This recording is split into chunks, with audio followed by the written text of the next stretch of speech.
Unexpected invasion. Bull goes to the hospital, and the nurse can't stop crying when she sees the reason. If you're enjoying this story, please subscribe to our channel, leave a like, and comment telling us where you're listening from. The emergency department at Murwillumbah District Hospital was having what nurse Jennifer Hayes would later describe as an ordinary Tuesday morning. 3 patients with minor injuries. 1 elderly gentleman with chest pain who'd been stabilized and was waiting for transfer to the cardiac unit. And a young mother with her feverish toddler. Nothing Jennifer hadn't handled 100 times in her 15 years working emergency. That changed at precisely 9:43, when the automatic doors whooshed open and a massive white Brahman bull walked calmly into the waiting room, a small black calf tucked protectively under his chest, carried between his front legs in a way that shouldn't have been physically possible but somehow was. Jennifer's first thought, absurdly, was that she was hallucinating. Perhaps she'd accidentally taken one of her teenage son's dodgy energy drinks instead of her usual coffee, but the screams from the waiting patients confirmed this was very real. The elderly cardiac patient tried to stand, then thought better of it and simply stared, mouth agape. The young mother snatched up her toddler and pressed against the far wall. The bull stopped just inside the doorway, his massive head swiveling as he assessed the space. He made no aggressive moves, didn't bellow or paw the ground. He simply stood there, his dark eyes scanning the room with what Jennifer could only describe as desperate intelligence, while the calf beneath him made weak, pitiful sounds. Security guard Trevor Mills came running from his post near the main entrance, took one look at the situation, and froze. His hand went to his radio, but he didn't speak into it. What exactly did one say in this situation? They'd trained for active shooters, for violent patients, for bomb threats. Livestock invasion hadn't been covered in any manual Trevor had ever read. Jennifer, operating on instinct and 15 years of emergency response training, held up her hands in what she hoped was a calming gesture. Everyone stay calm. Don't make sudden movements. "It's a bloody bull," Trevor hissed. "In a hospital. We need to call the police, animal control, the bloody military." But Jennifer was moving slowly toward the animal, her nurse's brain already assessing what she was seeing. The bull wasn't aggressive. He was protective, and that calf under him was in serious distress. She could hear its labored breathing even from several meters away. "Jennifer, what are you doing? Dr. Marcus Chen had emerged from the treatment area, alerted by the commotion. His eyes widened as he registered the scene. Christ almighty. "There's a sick calf," Jennifer said quietly, not taking her eyes off the bull. "That's why he's here. He's brought it for help. Bulls don't seek medical attention. They don't understand hospitals." Marcus's voice carried the certainty of medical training and logic. "Then explain what I'm looking at, Doc." The bull watched Jennifer approach, his ears flicking but his body language remaining non-threatening. When she was 3 meters away, he carefully lowered his head and neck, gently nudging the calf forward a few inches, as if presenting it for examination. The calf collapsed immediately, its legs unable to support its weight. It was emaciated, its black coat dull and patchy, its breathing rapid and shallow. Jennifer knelt slowly, keeping the bull in her peripheral vision. "It's all right, mate, I'm going to help." The words were automatic, the tone she used with frightened patience, and somehow it felt appropriate for this situation too. She reached out carefully and touched the calf's neck, feeling for a pulse. It was there, but thready and weak. The calf's temperature was elevated even through her gloves. Its eyes were crusted shut with discharge, and when she carefully opened its mouth, the gums were pale, indicating severe anemia or blood loss. "Marcus, this calf needs help. Probably parasites, definitely dehydrated, possibly pneumonia." Jennifer looked up at the doctor. "We need to call the vet, but in the meantime, this animal is dying. Jennifer, we treat humans. We can't. We took an oath to do no harm and to help those in need." Jennifer's voice was firm. That bull somehow knew his baby needed help and brought it to the only place he could think of. How he knew that, I don't know, but I'm not turning them away. Marcus stared at her for a long moment, then at the bull, who was watching this exchange with an intensity that was unsettling in its focus. Finally, the doctor sighed. This is insane. Completely insane. But all right, get the vet here as fast as possible. In the meantime, we'll do what we can. He raised his voice slightly. Can someone please clear the waiting room? And Trevor, I don't care how you do it, but we need this area secured. No one else comes in until this situation is resolved. As staff began carefully evacuating the waiting patients through a side door, Jennifer called the local veterinary clinic. The receptionist's response to her request was predictably disbelieving. You want Dr. Sullivan to come to the hospital? For a calf, not just for a calf, there's also a bull, a very large bull, who walked into our emergency department and is currently standing guard over a sick calf. Jennifer was aware of how insane this sounded. So yes, we need someone here immediately who knows what they're doing with livestock. 20 minutes felt like 20 hours. The bull didn't move from his position, though he watched every staff member who entered his line of sight with wary attention. The calf's condition was deteriorating. Jennifer, with Marcus supervising and the bull's permission, had managed to start an IV line, something she'd learned during a brief stint at a rural practice where they'd occasionally had to treat farm animals in emergencies. She was giving the calf fluids and had administered a broad-spectrum antibiotic that Marcus assured her wouldn't hurt while they waited for proper veterinary care. Dr. Kate Sullivan arrived in record time, her vet truck screeching into the ambulance bay. She grabbed her kit and hurried through the automatic doors, stopping short when she saw the scene before her. A hospital emergency department was not where she'd expected to be treating a patient today, and certainly not with a protective bull standing watch. Right, Kate said, assessing the situation with the practiced efficiency of a rural vet who'd seen plenty of strange circumstances. Let's see what we're dealing with. Jennifer stepped back, giving Kate room to examine the calf properly. The bull's eyes tracked every movement, but he seemed to understand that these humans were trying to help. Kate worked quickly, her hands gentle but thorough as she checked the calf's vital signs, examined its eyes, ears and mouth, and palpated its abdomen. Severe parasitic infection, malnutrition, dehydration and pneumonia, Kate announced after several minutes. She looked up at Jennifer and Marcus. This little one's been fighting for its life for days, maybe longer. The fact that it's still alive is remarkable. Will it make it? Jennifer asked, surprised by how much she cared about the answer. With proper treatment and round-the-clock care, maybe. Kate pulled medications from her kit, but I need to get it to my clinic. I've got the equipment and facilities to give it the best chance. The bull, who had been standing quietly throughout the examination, suddenly moved. He positioned himself more firmly over the calf, his body language shifting from passive observation to clear protection. A low, rumbling sound emerged from his chest. Not quite a bellow, but definitely a warning. He doesn't want the calf moved, Jennifer said softly. He brought it here because he trusts this place. Somehow, he trusts us. Kate looked at the bull with new respect. I've been a large animal vet for 20 years, and I've never seen behavior like this. Bulls don't have this level of... She searched for the word cognitive reasoning. They don't understand the concept of hospitals or medical treatment. Tell that to him, Marcus said dryly, gesturing at the bull who was still firmly planted over the calf. Jennifer stepped forward slowly, catching the bull's eye. She spoke quietly, steadily, the same tone she used with frightened children in the emergency department. We need to take the baby somewhere we can help it properly. You brought it here because you knew we could help. Yeah?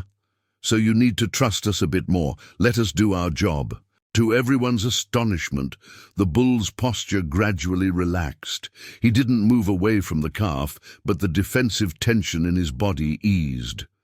Jennifer reached out slowly and placed her hand on his broad forehead. The bull's eyes half closed, and he released a long, shuddering breath. It took 3 staff members, Kate, and 45 minutes, but they finally managed to load the calf onto a gurney and wheel it out to Kate's truck. The bull followed, walking calmly through the hospital corridors, ignoring the gaping staff members and patients who'd gathered at safe distances to watch the unprecedented scene. When they reached the truck, the bull watched intently as the calf was loaded into a specially designed livestock transport area. "Will you follow us to the clinic?" Kate asked Jennifer, who'd grabbed her bag without even thinking about whether she was supposed to leave her shift. "Try and stop me," Jennifer replied. The convoy made its way through Murwillumbah's streets, Kate's vet truck in front, Jennifer's car behind, and incredibly, the bull following on foot, maintaining a steady trot that kept him close to the vehicle carrying his calf. Traffic stopped, people stared and pulled out their phones to record the bizarre procession, but no one interfered. At the clinic, Kate's assistant Tom had already prepared an isolation stall with everything they'd need. The calf was settled in, IV lines established, medications administered, and monitoring equipment attached. Through it all, the bull stood outside the stall door, his head hanging over the gate, watching every procedure with intense focus.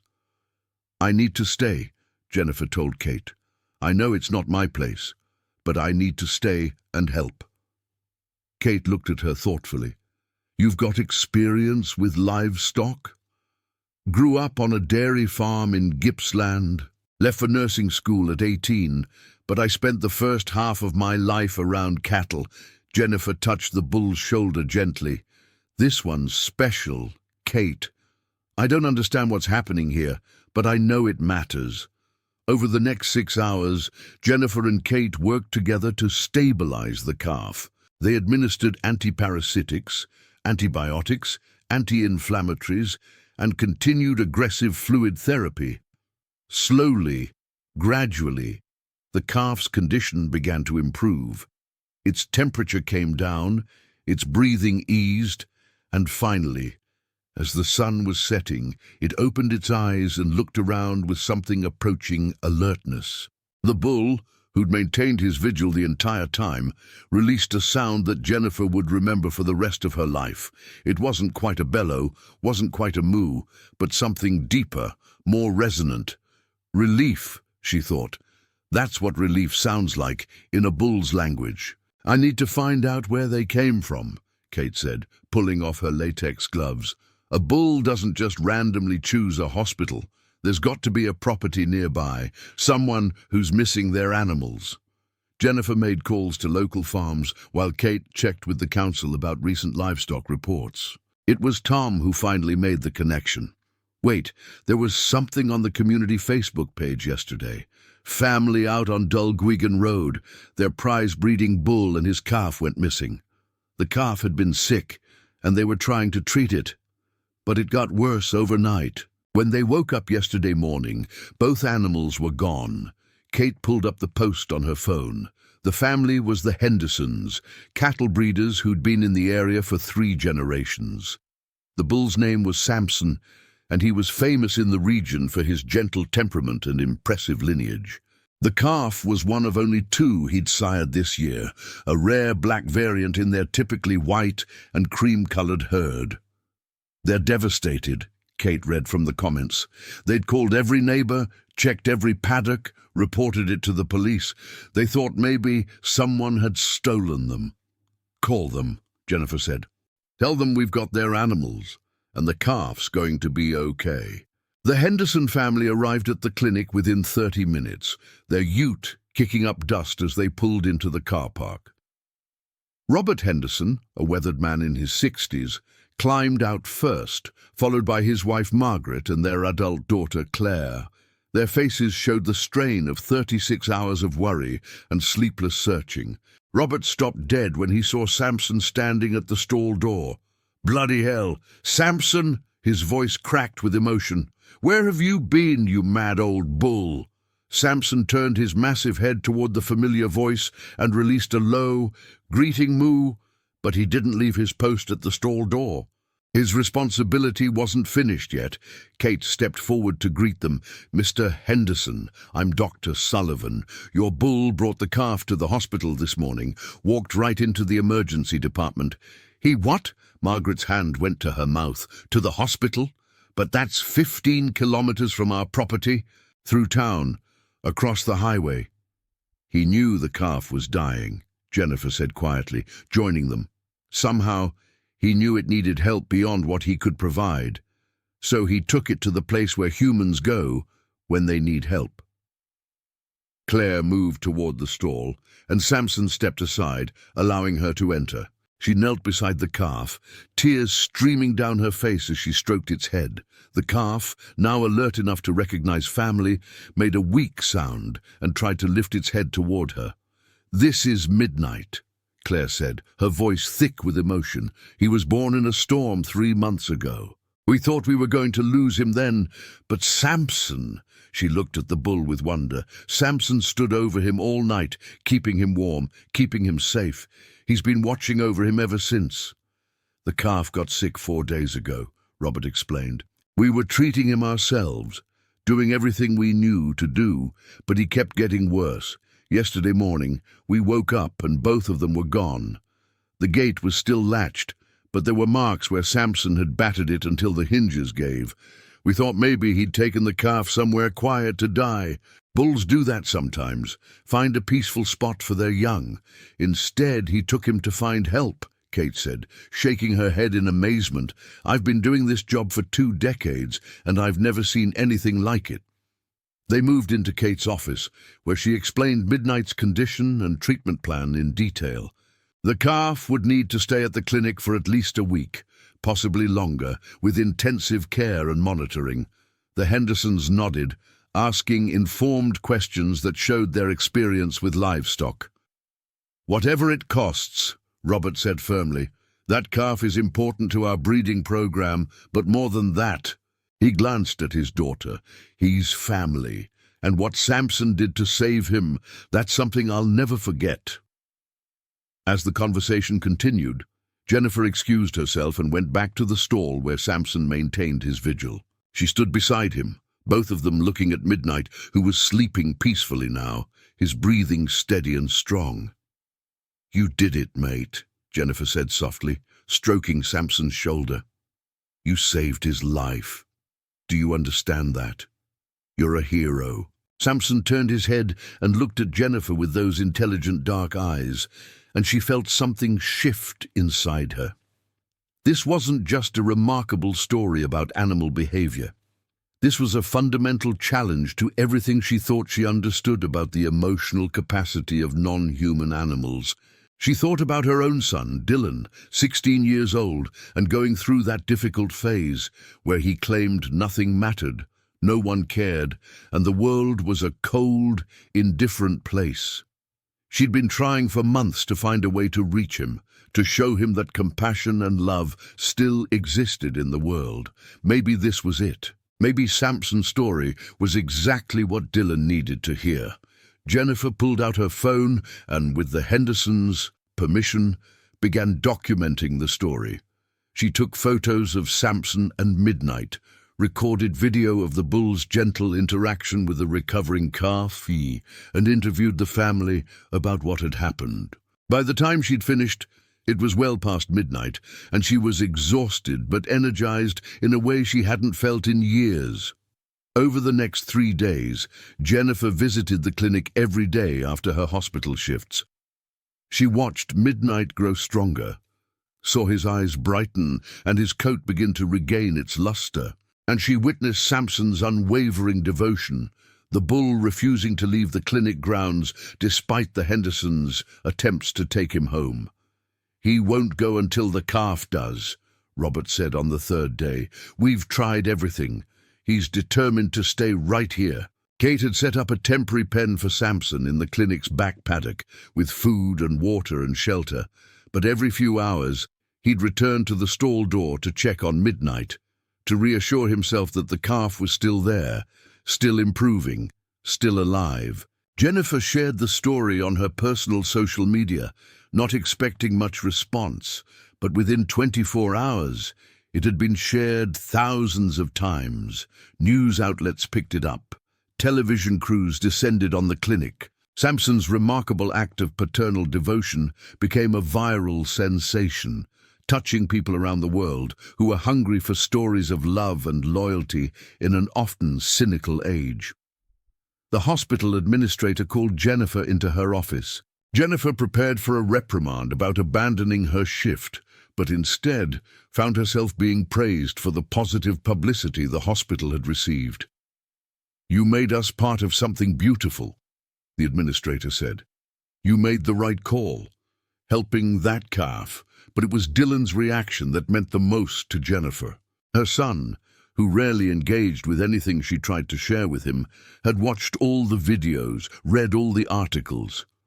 One evening, he came into the kitchen where Jennifer was preparing dinner and said quietly, "That bull's story, Mum. It's pretty amazing." "It is," Jennifer agreed, trying to keep her voice casual despite the surge of hope she felt. "Makes you think, doesn't it, about what really matters?" Dylan leaned against the counter. Like, if a bull can love someone that much, can care that much about keeping someone safe, maybe there's more goodness in the world than I thought.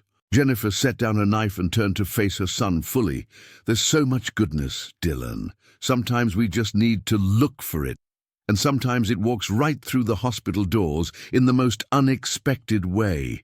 That night, Jennifer lay awake thinking about the chain of events that had started with Sampson's desperate decision to seek human help. How that decision had not only saved Midnight's life, but had rippled outward, touching thousands of people, including her own son. How a single act of love and determination could change so many lives in ways both large and small. 1 week after Sampson's remarkable hospital visit, Midnight was declared well enough to go home. The clinic had become something of a pilgrimage site, with people stopping by throughout the day, hoping to catch a glimpse of the famous bull and his calf. Kate had to establish visiting hours just to maintain some semblance of normal clinic operations. Jennifer took the day off work to be there for Midnight's discharge. She'd become emotionally invested in a way that surprised her, checking in multiple times daily, bringing treats for Sampson, sitting with Midnight during her visits. The calf had come to recognize her voice, would lift his head when she approached, and Jennifer felt a bond she couldn't quite explain to anyone who hadn't been part of this extraordinary experience. The Hendersons arrived with their livestock trailer, and the entire clinic staff gathered to watch the reunion and departure. Claire entered the stall first, fitting a small halter on Midnight, who was now strong enough to walk on his own. The calf followed her eagerly, his black coat glossy with health, his eyes bright and alert. No one would have guessed that just a week ago he'd been at death's door. Sampson, who'd been grazing in the back paddock, came immediately when he heard the commotion. He approached Midnight slowly, almost reverently, and the calf pressed against his massive shoulder, making soft, contented sounds. Sampson lowered his head and gently nuzzled Midnight, checking him over with the thoroughness of a devoted parent. Jennifer felt tears prickling her eyes as she watched the reunion. She wasn't alone. Kate was openly crying, and even Tom, who prided himself on maintaining professional detachment, had to turn away and wipe his eyes. "He knew," Margaret Henderson said softly, standing beside Jennifer. "When Midnight got sick, Sampson knew we weren't enough, knew the calf needed more than we could give on the farm, so he took him to where the humans go when they need the most help." She shook her head in wonder. "How do you explain that? How do you explain that level of understanding?" "You can't," Jennifer replied. "You just witness it and feel grateful you were part of it." Loading Midnight into the trailer was easier than expected. The calf walked up the ramp confidently, and Sampson followed immediately, positioning himself beside Midnight as if to say he wasn't letting the calf out of his sight again. Robert secured the gate, and the Henderson family prepared to leave. Before they drove away, Claire approached Jennifer with a small box. "We wanted to give you this, as thanks for everything you did." Inside was a beautiful leather-bound journal, and on the first page, Claire had written, "For Jennifer, who proved that compassion knows no boundaries.